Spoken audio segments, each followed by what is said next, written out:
Alors, Guillaume, écoute, on va passer aux choses sérieuses. Hein? Après notre deuxième tournée, on vient de faire l'autre moitié du salon. Et on a vu des choses vraiment intéressantes. On va te laisser commencer à en parler. Hein? D'abord, on a eu la chance d'entendre deux systèmes de son très haut de gamme, avec probablement l'une des paires d'enceintes les plus célèbres au monde, avec les focales Grand Utopia qui était branchée sur un ensemble Name Statement. Et d'un autre côté, une compagnie plus jeune qui s'appelle Audioneck, qui ont de très, très bonnes enceintes aussi, mais qui ont un concept original puisque leurs enceintes sont modulables pour s'adapter à tous les types d'environnement. Puis, pour vous donner une petite idée, c'est plusieurs centaines de milliers de dollars qu'on parle. Absolument. Ça s'approche des 7 chiffres, d'après ce que j'ai su. Mais ce que je trouve intéressant dans tout ça, c'est que finalement, ces deux ensembles-là qui ont été bâtis, on s'entend, pour avoir le son le plus fidèle possible avec ce que l'artiste a créé, ils ont quand même des caractères différents. Oui, c'est ça qui est fascinant, là, parce que du côté de Focal, on avait un son, une très, très grande image sonore, beaucoup de détails. On avait une basse qui était très puissante, mais aussi extrêmement bien contrôlée. Bref, c'est vraiment un son qui a du punch, là, qui en met plein la vue. Pour l'autre ensemble, on avait les enceintes Audioneck branchées sur un amplificateur Griffon Diablo et une magnifique table tournante Nagra. Là, on avait vraiment un caractère de son différent. L'image sonore était toujours très, très large. On avait des basses qui étaient puissantes, fermes, mais qui avaient quand même une finale plus ronde. Au niveau des aigus aussi, on avait évidemment beaucoup de détails, mais la technologie de leur tweeter, une espèce de tweeter à ruban très, très fin là, et un super tweeter, donnait une certaine douceur dans les hautes fréquences. Donc, un son plus chaleureux cette fois-ci.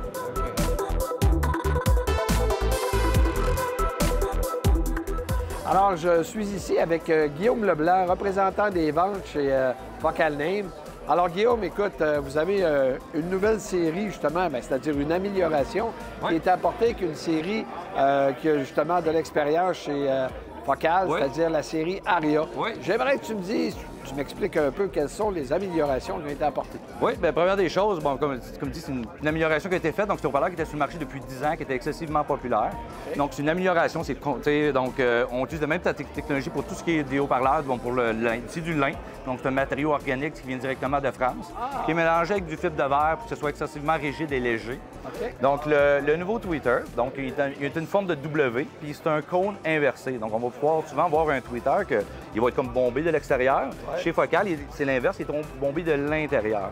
Et donc, ça donne une très, très bonne présence gauche-droite, mais également qui ne vous oblige pas à être au centre de la pièce pour avoir un bon effet stéréo. Donc, c'est ça le gros avantage de ce type de technologie-là. Effectivement, justement, j'ai touché à ces composantes-là, j'ai vu que c'est vraiment particulier. D'ailleurs, le tweeter est en aluminium-magnésium. Oui, exactement. Il y a combien de modèles qu'on retrouve dans cette nouvelle série? Dans la nouvelle série, il y a 4 modèles. Donc, ça va de numéro 1 à numéro 4. Donc, le numéro 1 est l'haut-parleur de type étagère, bookshelf. Et nous avons 3 tours sur pied, donc tout dépendant de votre grandeur de pièce. Donc, on peut accommoder tous les types de grandeur de pièces avec ça.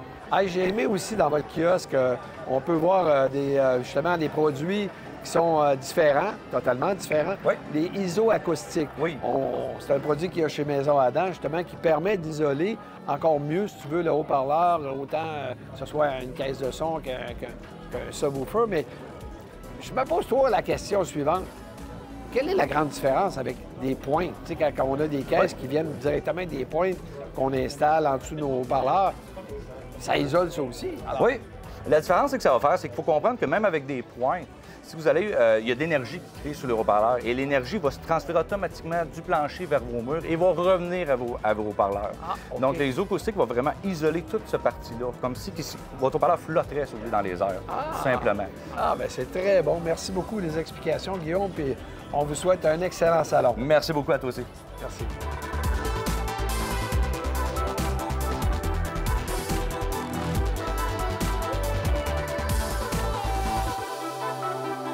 Encore cette année, Guillaume, on est allé écouter les amplificateurs musicaux Fidélité. Puis j'ai été très impressionné par leur petit modèle, le M2SI, si je ne me trompe pas. Là.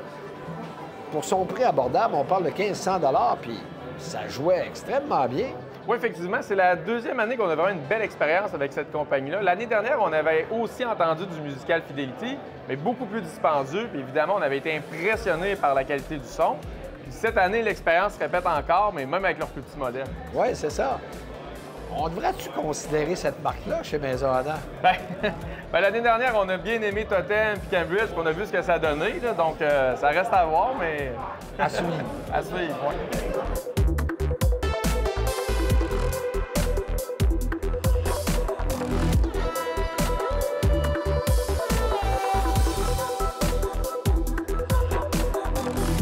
Alors, Guillaume, dans d'autres salles, on a justement écouté d'autres types de haut-parleurs, d'enceintes, entre autres Magico, et naturellement aussi les iPhone de Monitor Audio. Et bien écoute, commence par nous donner peut-être ton impression des Magico.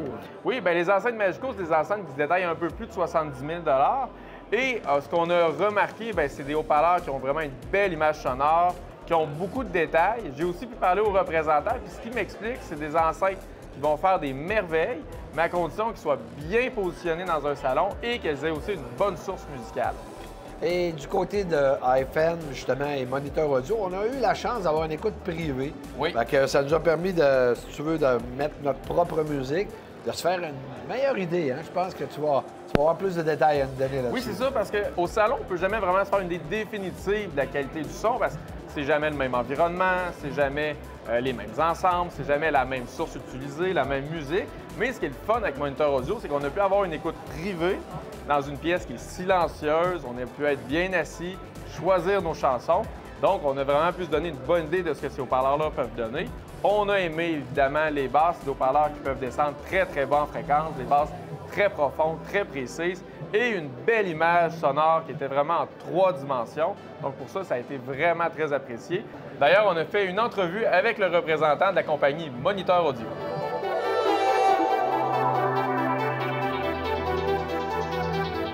Alors, je suis maintenant avec le représentant des ventes de Kevro, M. Christian Black. On est devant les magnifiques iPhones de Monitor Audio. Donc, la grande question, c'est vraiment l'architecture la plus originale ici au Salon AudioFest. Oui. Puis même, je dirais que j'ai vu dans toute ma carrière. Puis on s'interroge beaucoup d'où est venue l'idée de créer ça. C'est même presque, si je peux le dire, futuristique. Oui, si on veut, oui. Oui, futuristique à cause qu'ils ont Monitor Audio, ils ont travaillé pour ça sur 5 ans de leur développement. OK. On les connaît tous, qu'on a le bronze, silver, gold et platinum. Platinum, très belle, très belle. Mais ça finit à environ 23 000 $. Ça fait que Monitor voulait avoir plus gros, ils ont travaillé fort, ils ont fait beaucoup de devoirs pour avoir une architecture un point. C'est fabuleux. Parle-nous un peu des composantes à l'interne. Parce que c'est quand même assez original de voir des haut-parleurs qui sont face à face. Exactement. Ça fait que les iPhones, ou est-ce que le nom originaire du iPhone, c'est entre 2 tours, la tige ou la passerelle entre 2 tours dans des grosses buildings, ça s'appelle un iPhone. Ça fait que là, l'haut-parleur, on a 3 tiges qui séparent. Et dans le milieu des 2 tours, est-ce que les basses, c'est tout ouvert.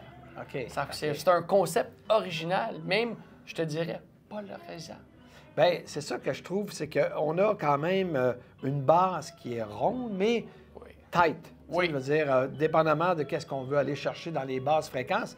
On a très bien senti ça tout à l'heure. Mais parle-nous aussi des composantes, parce que on voit qu'il y a plusieurs petits haut-parleurs dans le centre. Puis je suis pas habitué de voir des drivers aussi petits que ça. Mais comme vous le mentionnez, le MRA Driver, les tweeters et les mid-range, on a le driver, tu as 6 mid.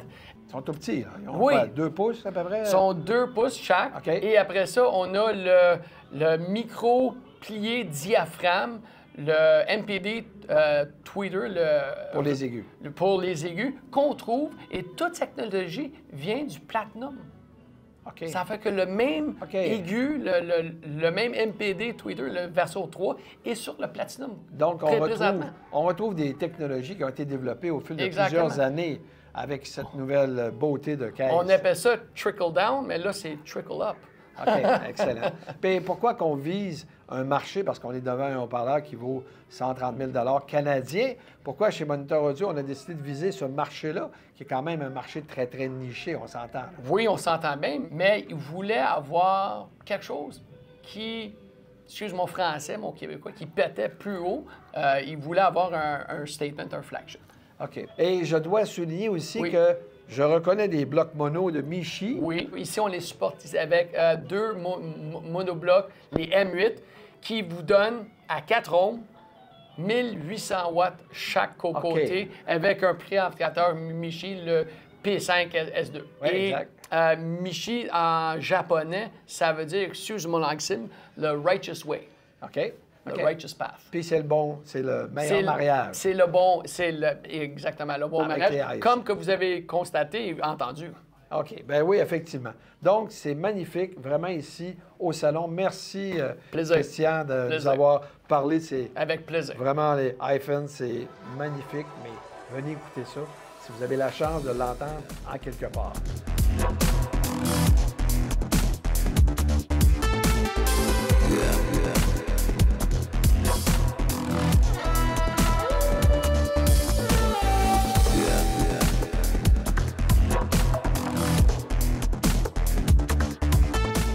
Alors, on est dans une salle, justement, où est-ce qu'on retrouve des produits que je connais bien depuis très longtemps et naturellement aussi le représentant de cette compagnie-là.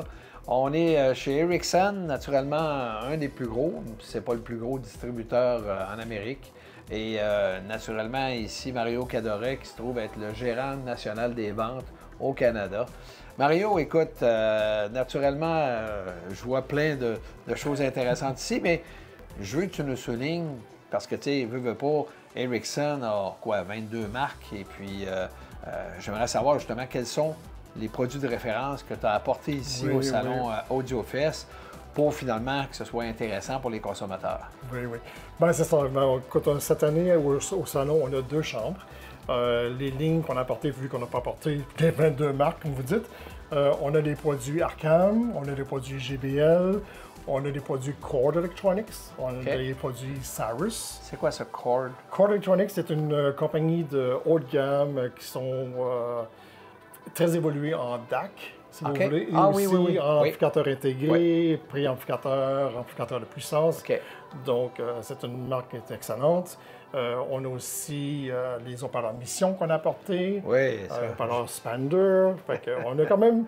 Pour les 2 petites chambres qu'on a, on a quand même un bon assortiment de produits pour donner un petit teasing à tout le monde un peu. Oui. En tout cas, moi, ça me relate des vieux souvenirs parce que je vendais Mission il y a 40 ans, JBL aussi. Alors, tu sais, c'est le fun de voir ça, que ces marques-là sont encore très, très présentes. Là, je veux dire, même dans un salon ici comme la haute fidélité. Écoute, parlons d'Arcam. J'ai vu que, justement, il y avait une nouvelle série, Radia, qui a l'air avoir 3 amplificateurs intégrés, un lecteur CD, un lecteur réseau. Alors, j'aimerais que tu m'en dises un petit peu plus sur cette nouvelle... C'est juste le début aussi. Fait que, pour l'instant, on a, comme vous avez dit, 3 amplificateurs intégrés. On a le A5, qui est un classe AB, qui est 50 watts par canal. On a aussi le A15, qu'on tombe à 80 watts par canal, qui est classe AB aussi. Ou le A25, qui lui est un petit peu plus haut, c'est classe G, où on a 100 watts par canal aussi. Fait que donc, très belle performance et c'est fun. Puis côté source, on a le lecteur CD, le streamer aussi en même temps.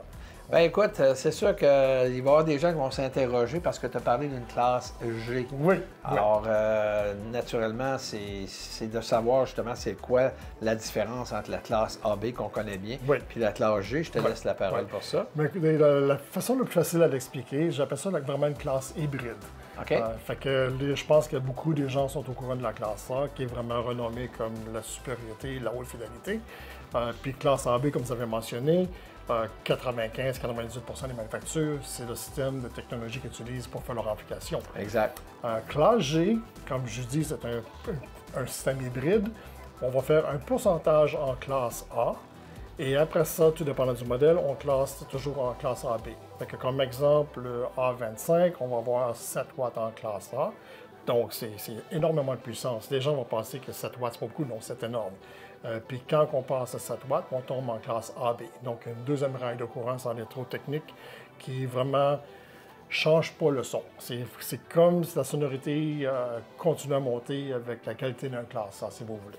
OK. Mais justement, ça serait le fun de dire aux gens c'est quoi les avantages d'un classe A en sonorité. Oui, bien, c'est chaleureux. Oui, c'est chaleureux. Puis surtout, plus de puissance qu'on a à très bon niveau. Ouais, c'est là qu'on a toutes les fréquences. Meilleur contrôle. Meilleur contrôle, puis ça fait une grosse différence. Surtout que c'est pas tout le monde qu'on écoute la musique très forte tout le temps. Donc, à très bas volume, vous avez vraiment toutes les bonnes fréquences sans rien perdre à ce moment-là. Puis là, ben écoute, on va tomber dans les vieilles marques que je connais encore plus. Là. Je me disais, bon, je vois ici des haut-parleurs. Écoute, des haut-parleurs que j'ai vendus avec le look qu'ils avaient il y a 40 ans. Tu sais, je veux dire, là, je vois, ça a l'air d'être une série quand même récente. Je pense pas que c'est encore la même technologie qu'on avait il y a 40 ans. Non, pas du tout, pas du tout. Bien, okay. Comme vous voyez l'ancien commercial qu'on a vu, le poster avec les JBL samples, le coude de Martini qui tombe.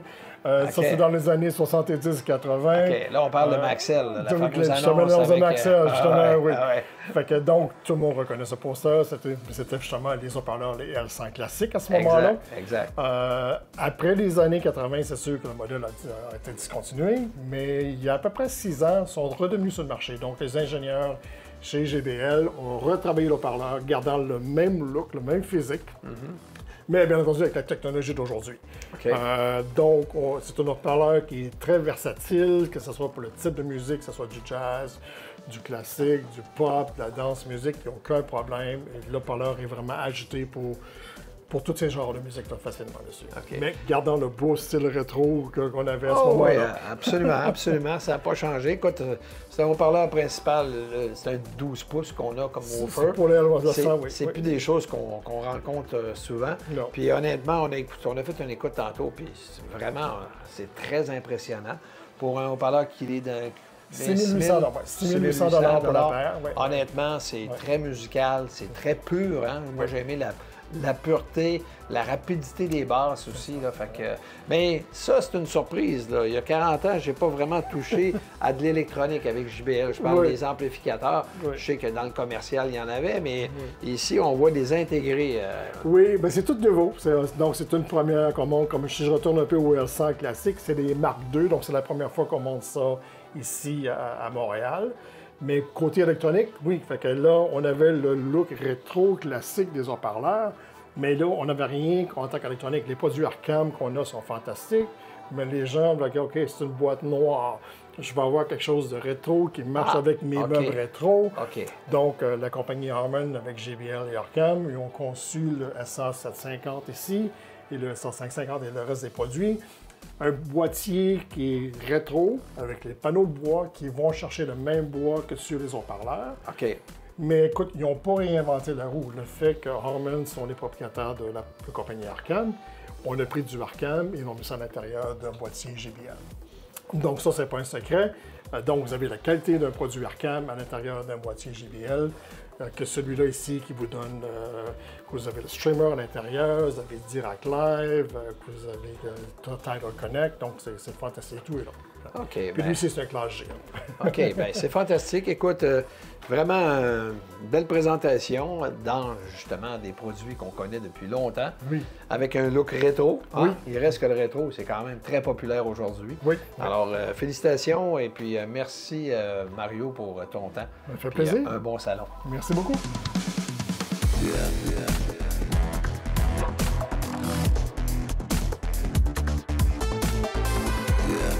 Par la suite, on est passé dans une salle où est-ce qu'on a vu justement une compagnie qu'on connaît maintenant très bien, c'est-à-dire Totem, avec les métals V2. Oui. Et ils étaient raccordés avec un type d'amplificateurs à lampe qu'on appelle les Prima Luna. Oui, alors, parle-nous un petit peu de ton impression, Guillaume. Il faut dire que j'ai un gros coup de cœur pour les Metal V2. C'est les enceintes les plus performantes de chez Totem.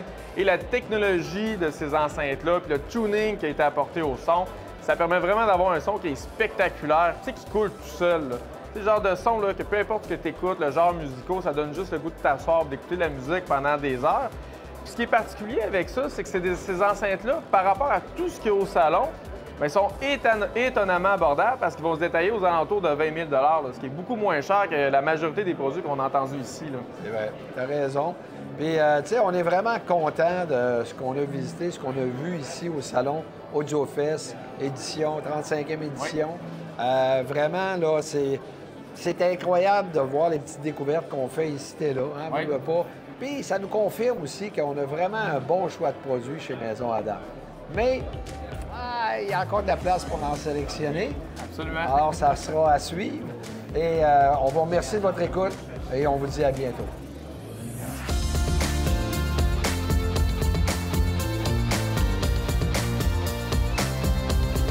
Maison Adam. Bienvenue dans la technologie.